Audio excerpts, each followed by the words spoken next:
Today is Monday, November 26th, and this is the ADM Investor Services Weekly Market Kickoff. Today's guests are Alan Bush, Senior Financial Economist here at ADMIS, and Michael Nemick, Senior Grain and Oilseed Analyst.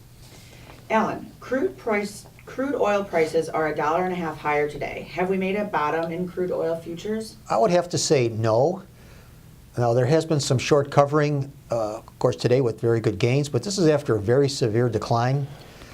Also, I believe that with the trade wars ongoing and the slowing global economy, I do not think that we have seen the lows. In fact, the $50 support level has held this time, but I think on the next trip down, that area will probably be penetrated.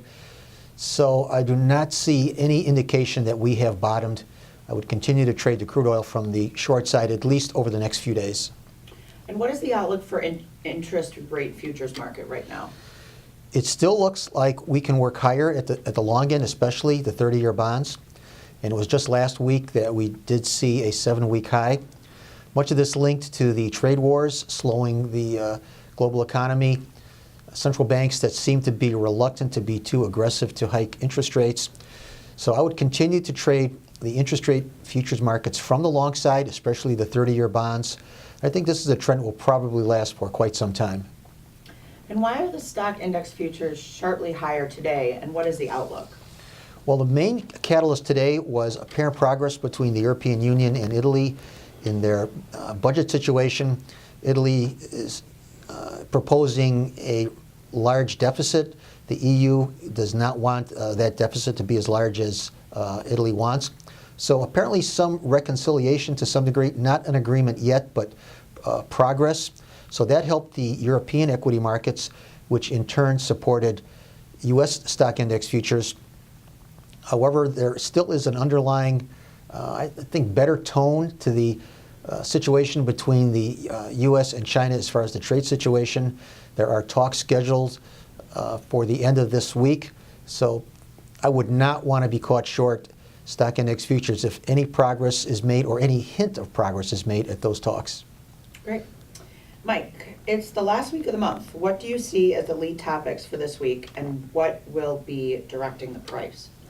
Okay, a couple of things, but probably the most important thing is the trade has been awaiting seemingly all month for the G20 meeting between the nations, and in particular what's going to come of it between the U.S. and the Chinese as far as the trade war, once again being harbinging the prices of soybeans at the present time. So that's going to be at the end of the week, and plus other nations with their problems, be it in England with the Brexit, and be it in the Middle East. And then over the weekend we had a little bit of a military tiff between the Russians and the Ukrainians, and if that leads into some type of grain movement displacement, that'll also be somewhat on the radar list. But a lot of government issues this week, as well as with the end of the month coming on up, it'll lead to position evening by the speculator, and then we'll also be coming to, in a very important month as far as the futures go, the December contract coming up to first notice day for it.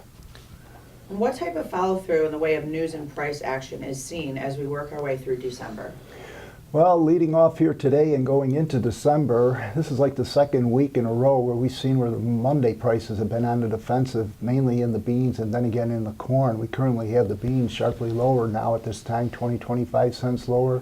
The meal market around $5 lower, and the soybean oil market making new contract lows 50 points lower. The corn market's stalling roughly around 3 cents. We're seeing where the corn and beans have been somewhat in an elongated sideways trading range, and now we're breaking from the middle to the downside. I'd have to say for the beans, it's threefold in here, and it kind of follows the pattern that we've been saying as far as lead topics overall. Number one, that G20 meeting, how's it going to come out? Is it going to be positive or negative as far as the bean situation goes in particular, that being will the Chinese be taking beans? But even if they do, there's the two other things that continue to weigh over the market for the beans. Number one, our export demand pace to date. We saw our exports today and our weekly sales on Thursday continue to run behind what the USDA is forecasting, so that doesn't bode very well. We're also finding out that the Chinese came out with their October numbers as far as imports go for soybeans. They took a smaller amount from the world as a whole. But as that picture came a little bit more developed, it was taking almost double the amount from Brazil than they did a year ago and less than half from the U.S. So not only are they buying less world beans, they're taking more of it from Brazil and less from the U.S. And then we also have these other stories coming on out from South America, that being the third topic, Agriel, Zafrasi Mercado. They're talking about how the planting pace for beans and corn is going quite well, that their crops are looking quite sufficient, where the beans may even top last year's record production, and that also they may, and this may be a little bit immature, that be harvesting early and selling beans. So when you go look at the whole picture of South America, the business and the G20 meeting, it's weighing on the bean market here.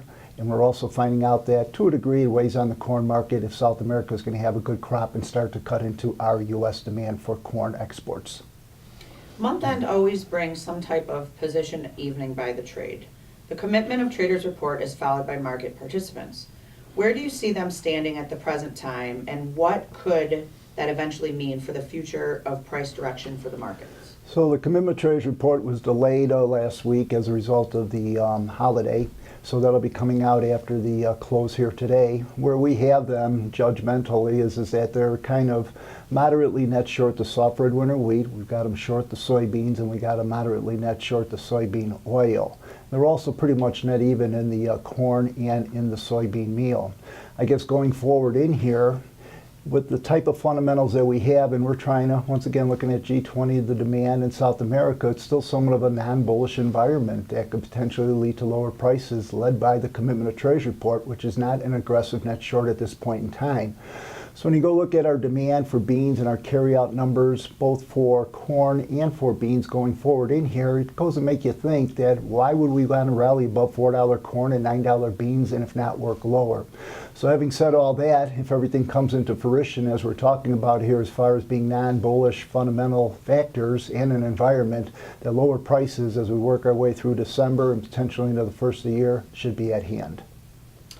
Thank you both. Please remember that the opinions expressed here today are solely the opinions of our guests and are not necessarily the opinions of ADM Investor Services or Archer Daniels Midland Company. If you have questions or comments or would like to know more about our services, please contact us at www.admis.com.